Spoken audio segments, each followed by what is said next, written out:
아멘. 신앙 고백합시다. 주는 그리스도시요 살아계신 하나님의 아들이시니다. 아멘. 예, 오늘 제목은 오직 예수입니다. 오직 예수. 항상 가장 중요한 단어고 또 우리가 늘 가지고 있는 내용이 바로 오늘 말씀이죠. 우리가 이 예수를 믿고 있는 겁니다. 그렇죠? 여러분 한 주간 승리하셨죠? 예, 오직 예수. 근데 오직이라는 말은 그거밖에 없다 그 말이죠. 그거밖에 없다. 그 안에 다 있다라는 말 뜻도 됩니다. 오직. 모든 것 다 포함된 단어를 오직이라 할 수 있어요. 오직. 결단도 되고 선택도 되고 삶의 모든 방향도 됩니다. 오직이라는 단어가 우리 인생의 모든 것이 다 들어가 있어요. 오직. 그러니까 오직을 발견한 사람은 절대라는 말을 이해합니다. 절대. 절대라는 말은 딱 이게 결단 내리는 거 맞잖아요. 이렇게 단언하는 거. 이렇게 절대. 세상 사람들은 이거를 이 상처를 가지고 있는 사람들은 막 그러잖아요. 저놈은 절대 안 돼. 막 이런 식으로 하잖아요. 절대로 안 돼. 난 절대 너는 내가 포기 안 할 거야. 절대. 자기의 악으로 이렇게 달려다니죠. 그런데 이 오직을 아는 사람은 절대란 말을 반대로 이렇게 딱 붙잡고 갑니다. 복음에 올인하는 자를 절대라고 그래요.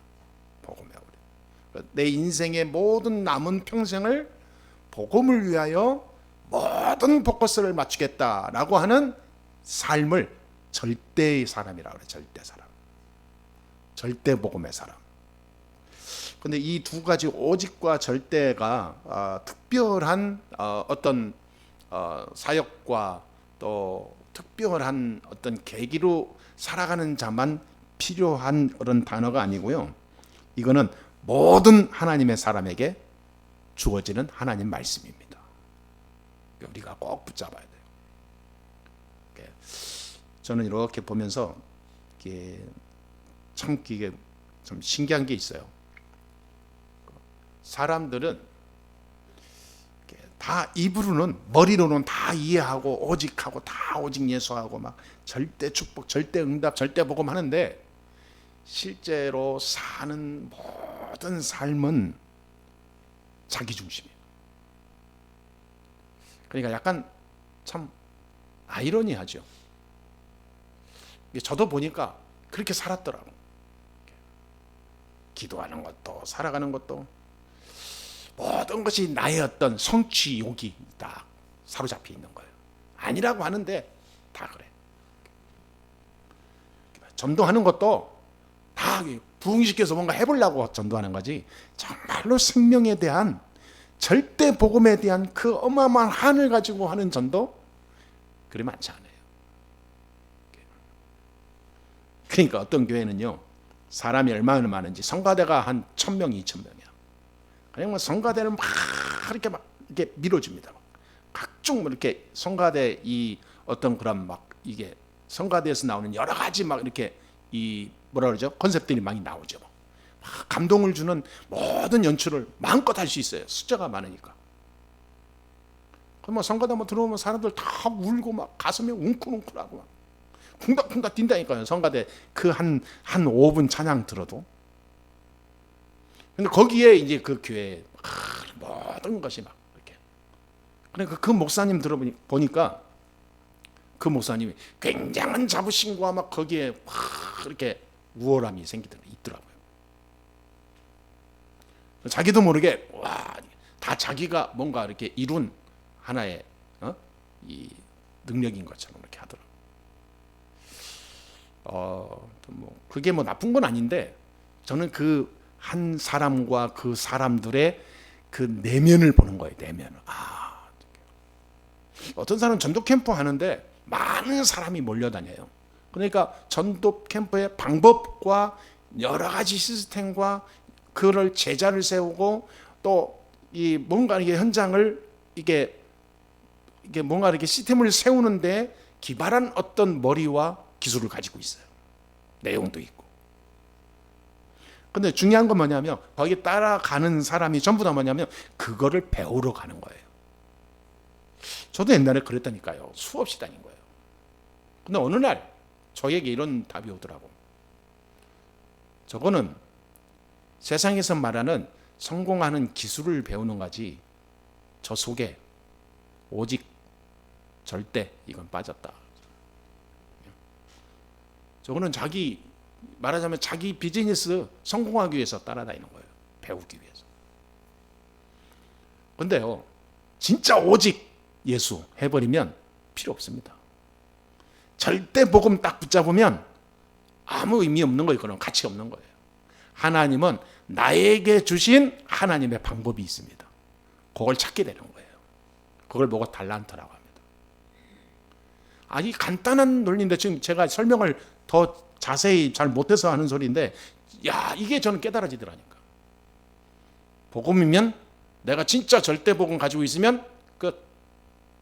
내가 오직 예수로 하나님 안에 있으면 나는 최고다. 그것이 우리의 모든 것이 돼야 돼요. 그게 그냥 하나의 깔린, 내 발바닥에 깔린 신발창으로 생각하면 안 돼요. 그것이 내 인생 전부다 그 말이에요. 성도들은 우리의 삶은 이 안에서 살아야 되는 거죠. 뭘 하든지 숨을 쉬어도, 뭐 세상을 봐도, 뭐 예를 들어서 정치를 봐도 전부 그거와 다 연결되는 거예요. 오직과 절대. 할렐루야. 그러면요 아무 관심 없어요. 솔직히 얘기해서 뭐 세상 사람이 무슨 뭐 뒤집어지든 자빠지든 나하고 상관없어요. 거기에 무슨 막 열광하고 뭐 쫓아다니고 그게 다 정신병자들이에요. 정상입니까 그게? 뭐 100만 명, 뭐 200만 명 모인다. 내가 볼 때는 다 정신병자들. 이게 요즘에는 말 조심해야 된다더라고. 유튜브 같은 데 보면요, 요것만 싹 잘라갖고 싹 올리면 나는 이상한 놈 되는 거예요. 진짜 말 조심하라 하더라고. 그래서 말 조심해야 되는데 순간 또 나왔는데. 제가 왜 그러냐 하니까 근거가 있어요. 왜 그러냐? 이유가 있습니다. 이유가. 여러분, 절대 복음 가지고 있으면 끝이라니까. 복음의 한을 가지고 피켓 들어봤어요, 여러분? 적어도 국회 앞에 가가지고 오직 예수 이거 피켓 들고 국회의원들 하나님 만나야 됩니다. 피켓 들고 시위한 적이 있어요? 그거 없으면요 할 말 없어요. 어떻게 세상의 눈에는 그렇게 밝고 말이죠. 복음의 눈에는 완전히 깜깜합니까? 회개해야 돼요. 저는 그거밖에 없어요. 저는 요즘에 아무 관심 없습니다. 세상 돌아가는 거. 세상이 다 망해도 상관없어요. 저는 그 정도입니다. 왜? 그 속에서 오직 예수 하면 되니까. 절대 복음의 능력 가지고 사람 살리는 생명운동이 중요한 거지, 나라가 뒤집어지든 뭐 망하든 나하고 상관없어요. 상관없단 말은 내가 필요 없다가 아니라 관심이 거기 없다 그 말이에요. 관심은 뭐냐? 복음에 관심이 있다 이 말이에요. 복음에. 저와 여러분들 이거 돼야 되는 거. 이게 되어야 새로운 눈이 뜨는 거예요. 이 눈이 안 띄어지면 여러분 평생 고생할 겁니다. 마음이 왔다 갔다 하고 감정이 올랐다 내렸다 하고 사람이 막 이렇게 병들었다가 막 약 먹고 치유됐다가 맨날 반복되는 인생 살 겁니다. 그래서 그냥 복음이 아니라 오직 복음, 그냥 예수가 아니라 오직 예수. 이렇게 사람들이 여기에서 다 걸려 넘어져요. 오직 예수 안 되니까 다른 사상이 막 들어와. 이렇게. 오직 성령 충만이 안 되니까 다른 게 다 빠져요. 그래서 예수님이 제자들을 데리고 나서 가장 많이 알려준 게 오직 예수. 모세와 엘리야는 사라지고 오직 예수만 남았더라. 오직 예수. 마태복음 17장에도 오직 예수만 남았더라. 마가복음 오늘 9장 보니까 오직 예수만 남았더라. 그렇죠? 누가복음 9장 35절에서도 오직 예수에는 아무도 보이지 않더라. 오직 예수. 그래서 왜 오직 예수 하면 안 되냐? 중요한 게 있습니다. 가장 중요한 뭡니까? 창세기 3장에 역사했던 마귀의 그늘에서 못 떠나요. 결국은 마귀 심부름하다 갑니다. 그 마귀의 머리통을 깬 분은 예수밖에 없어요. 그분이 그리스도라는 증거로. 그래서 사람들이요, 종교 생활에 빠지고 막 각종 뭐 이상한 막, 야 우리 교회로 와, 우리 단체로 와, 자꾸 막 그 자기들만의 색깔을 강조하고 막 포교하는 사람들 있잖아요. 그게 왜 그러냐니까 오직 예수를 몰라서 그런 거예요. 창세기 3장의 인간의 영적 문제, 저주, 재앙의 문제를 해결하는 유일한 길은 그리스도밖에 없습니다. 그리스도면 다 끝났다니까요. 인간이 아무리 열심히 살고 착하게 살고 잘 믿고 아주 충성되게 살아도 인간이 가지고 있는 죄와 저주와 재앙과 가문의 영적인 흐름은 막을 수가 없어요. 그래서 아무리 훌륭한 사람이 나와도 세상은 어지러운 겁니다. 그게 바로 그걸 보고 저주라고 그래요. 저주. 이 저주를 가져다 준 자가 마귀입니다. 하나님의 축복을 받고 누려야 될 인간을 어둠 속에 집어넣어 버린 거예요. 하나 불빛 없는 칠흑 같은 어둠 속에 완전히 다 집어넣고 그 안에서 인간을 혼란 속에 집어넣는 거예요. 영원히 언제까지? 지옥 갈 때까지. 그래서 거기에 있는 많은 이 땅의 사람들을, 저와 여러분들을 그리스도께서 오셔서 그것을 끄집어내서 빛을 보게 한 겁니다. 빛, 천국의 빛, 생명의 빛으로 그 지옥의 권세에서 해방된 거예요. 그래서 오직 예수가 아니면 이거 해결 못하는 겁니다. 예수만이 그 일을 할 수 있는 거예요. 그러면 아주 복음은요, 간단, 단순, 명쾌하다 되니까 이거는 아주 간단한 거예요. 오직 예수. 예수만이 우리의 죄를 해결할 수 있어요. 예수만이 사단을 꺾을 수 있어요. 그러니까 오직 예수 이 단어만 가지고 있으면 모든 것은 다 끝납니다. 모든 것 다 끝났어요. 그게 무슨 하나님의 교회니 신천지니 여호와 증인이 다 중요한 건 뭐냐면 그들 나름대로의 컬러가 있잖아요. 다 컬러가 있는데 다 다른 거예요. 색깔이 다 달라. 기독교 다르고 무슨 장로교 다르고 감리교 조금씩 다 다릅니다. 감리교 같은 알미니안주의잖아요. 인간의 하나님 주신 은혜를 받았으면 열심히 노력해서 공을 쌓아야 된다. 이게 거의 천주교 색깔 비슷한 거예요. 성공에 다르고 다 달라요. 그런데 중요한 건 뭐냐면 다 핀트가 나갔어. 뭐가 나가냐? 오직 예수, 오직 복음. 이것만 가지고 있으면 다 필요 없는데 이게 약하니까 다른 것이 막 나오는 거예요. 막 이렇게 자기들만의 색깔이 강하고 임팩트가 있으면 커지고 막 그런 거예요. 저는 다니면서 볼 때 하나님의 건물이요, 곳곳마다 막 멋있게 막 그 지역의 트렌드 마크처럼 딱 서 있어요. 그때마다 야 정말 신기하다. 사탄은 역시 훌륭하다. 그런 생각이 들더라. 사탄 왕국이 이 세상이 정말 사탄 왕국이구나.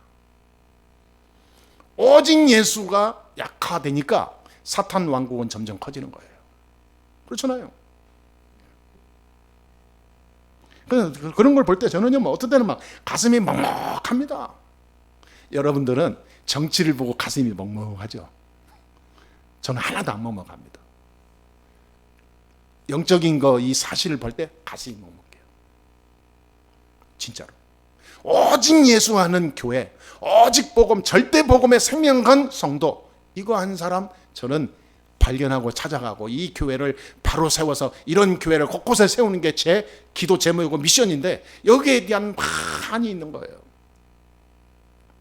그럼 이번 지난주에도 항상 하나님 우리 예수살교회를 축복해서 진짜 힘든 방황하고 살아가는데 늘 뭔가 모르게 힘이 없고 힘 빠져 있는 목회자들 치유하여서 오직 복음의 절대 복음의 능력을 가지고 교회 살리고 지역 살리는 영적 서밋의 축복을 누리는 일에 쓰임 받는 우리 교회 되게 주옵소서. 그래서 제가 기도 제목 잡았어요. 기도해 주세요. 앞으로 저는 목회 치유 전도학교, 교회 치유 전도학교, 성도의 삶 전도학교, 이 전도학교를 목회 치유 전도학교로 어떻게 제가 기도하면서 준비할, 하나님이 지난주에 그런 음성 주시더라고요. 마지막 시대에 목회자가 살아나야 돼요. 목회자가 살아나지 않으니까 목사 안수 받고 엄한 데 떠난 데 방황하고 돌아다니는 거예요. 오직 예수 이 단어는 몰라가지고. 오늘 본문 보니까 세 명이 등장하잖아요. 모세, 엘리야, 예수. 자, 모세가 왜 등장했을까요? 아니, 산에 올라갔는데 갑자기 변형이 되고 막 이렇게 뭔가 하더니 예수님 양 옆에 모세와 엘리야가 나타나는 거예요. 그럼 맛있게 뒤에 막 광채가 막 다 비치는 거죠. 그래 막 그 산 꼭대기가 완전히 뭐 새로운 막 이게 이 현장으로 변형이 되는 거죠. 그걸 보고 베드로, 요한, 야고보가 취해버렸어요. 그런데 모세가 나타났답니다. 모세는 누구죠? 모세는 이스라엘의 가장 영적인 첫 번째요 마지막으로 보면 유일한 지도자로 생각하는 게 모세입니다. 율법을, 하나님의 율법을 받은 사람이에요. 그러니까 율법의 대표자예요.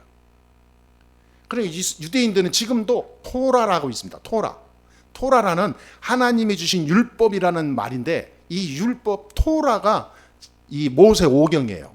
창출 내민신. 이 오경, 모세 오경이 토라인데 이거를 달달달 외웁니다. 유대인들은. 이 랍비가 된다 그러면 5가지 책을 다 외워야 돼. 이거만 이 율법만 외우면 끝나는 거예요. 그러니까 이스라엘 유대인들은 모세 오경 외에는 성경 거의 안 봅니다. 토라에 막 생명을 걸어요. 율법의 대표. 그러니까 이것이 무서운데 이것이 어디로 가냐? 하나님이 주신 말씀은 대단한데 이것이 율법주의로 가니까 문제예요. 엘리야는 어떤 사람이죠? 신비의 대표입니다. 엘리야처럼 능력을 행한 사람이 거의 없어요. 이 사람 대단한, 진짜 막 하나님처럼 능력을 행한다니까요. 아무것도 없는 그 제단에다가 송아지 올려놓고 막 나무를 대라고 물 부어놓고 불 붙이는 분이 엘리야예요. 엘리야. 전 세계 왕들과 막 많은 종교인들이 다 모인 자리요. 거기서 다 완전히 다 승리한 사람이 엘리야잖아요. 이 사람은 하나님의 능력을 하면 신비의 대표인데 문제는 뭐냐? 신비주의로 가는 거예요. 그러니까 베드로, 요한, 야고보가 뭘 봤냐? 율법주의, 신비주의, 여기에 취한 거지 말하자면. 예수는 어떤 분입니까? 그리스도입니다. 복음 가지고 온, 복음을 주신 복음의 주인공이신 그분이 예수입니다. 그러니까 이 예수가 그리스도라는 걸 알아야 되는데, 아니 그러면 모세가 필요 없는 게 아니라 상관없고 엘리야도 상관없게 되고 오직 예수만 남게 되는데, 이게 예수를 그냥 자기들의 어떤 이 메시아로만, 자기들을 먹고 사는 어떤 그런 배경으로만 보는 거죠. 이런 세 명이 등장하는데 이 각각 장단점이 있습니다. 첫 번째, 율법주의의 장단점이 있습니다. 모세를 통해서 딱 각인뿔이 체질된 율법주의가 있습니다. 율법은 하나님이 주신 말씀이기 때문에 지키면 성공합니다. 그래서 이 율법은 곧 하나님의 말씀 그 자체이기 때문에 이 말씀을 붙잡고 가는 건 굉장히 중요합니다. 그래서 성공하는 사람 특징이 전부 다 말씀 붙잡고 가요. 그러니까 모든 이단이 어디서 나오냐? 말씀에서 나와요. 말씀 붙잡고 이단 나옵니다. 옛날에 뭐 이렇게 그게 뭡니까? 그 박태선이 없어요. 박태선. 그 소리 처음에 장로였지 않습니까? 성도에서 장로까지 하고 하다가 간정으로 돌아다니다가 어느 날 이상한 걸 봤는데 그게 말씀이요. 옛날에 무슨 1992년 9월 며칠이죠? 이게 예수님 재림한다는 날이 9월 29일인가? 아직도 안 잊어먹네 나는. 그게 전부 다 말씀 보고 그런 거예요. 말씀 보고. 그 사람 누굽니까? 그거 교주 누구예요? 기억 안 나요? 예? 예수님 재림한다는 사람 다 잊어먹었지. 하야 뭐 기억할 필요가 없지. 예? 이 뭔가 예. 이만기인가? 이기만인가? 이만이 지금 살아 있고.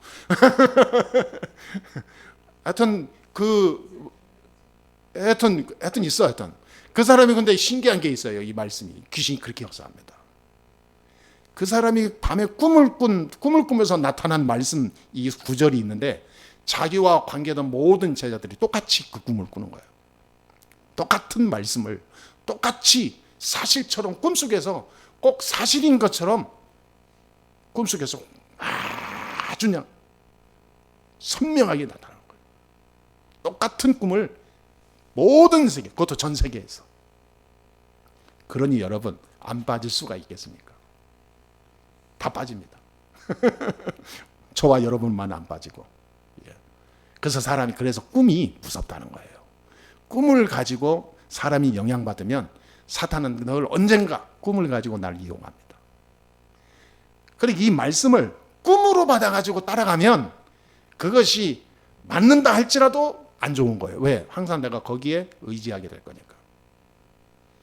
그러니까 정상적인 이성적이고 객관적이고 가장 사실적으로 하나님이 주신 말씀 요거 잘 붙잡고 가면 돼요.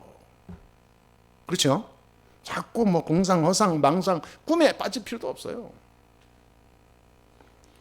근데 율법주의는 뭐냐 하니까 여기에 너무 취해버려요.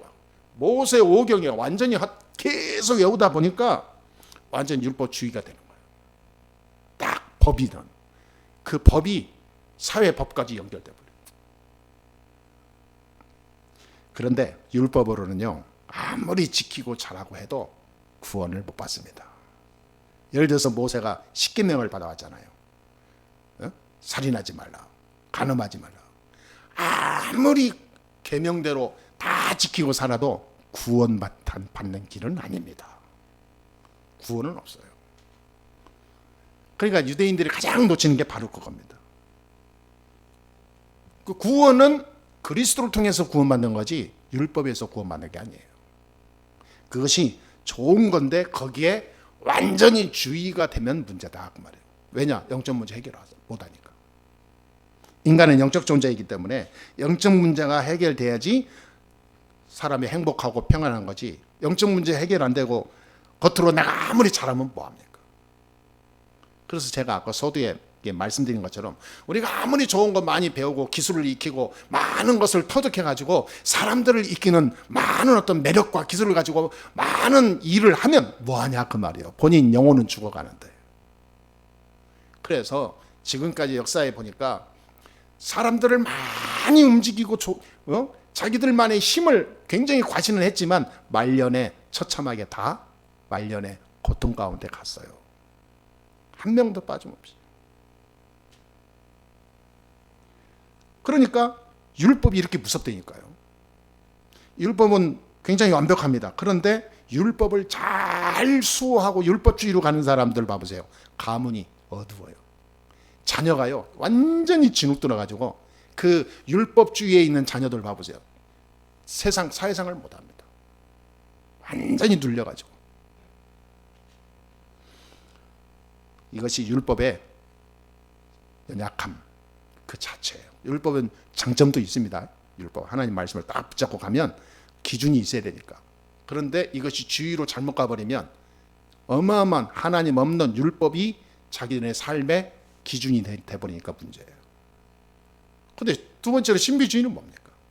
신비주의의 장단점이 있습니다. 신비주의는 사람들은 거의 다 이렇게 착하거나 또 내성적이거나 또 열심히 산다거나 또 하나님을 잘 믿으려고 노력하는 사람들이 신비주의에 많이 빠져요. 기도 많이 하는 사람, 굉장히 이렇게 착한 사람들. 그래서 교회에 보면 열심히 말없이 착하고 순종하고 막 기도하고 새벽에 막 철야하고 막 기도 많이 하고 뭔가 열심히 뛰는 사람 위험한 사람들이요. 제가 보니까 그렇더라고요. 영적으로 시달리는 사람이 평상시 영적으로 시달리다가 기도불이 붙고 막 열심히 하고 그러면 나중에 뭔가 나오냐면 신비주의로 발전이 돼요. 그래서 거꾸로 말하면 뭔가 열심히 기도하고 막 불러불러 하는 사람들은 영적인 문제에 시달리다가 그렇게 된 거예요. 그러니까 그런 사람들이 나중에 신비주의에 빠지는데 이상한 종교나 주의에 빠지는 거예요. 왜? 교회에서는 자기 자신의 그 상태를 케어해 줄 수 없는 상태까지 가요. 이제는. 이제 나중에는요 목사를 가르친다니까요. 목사를.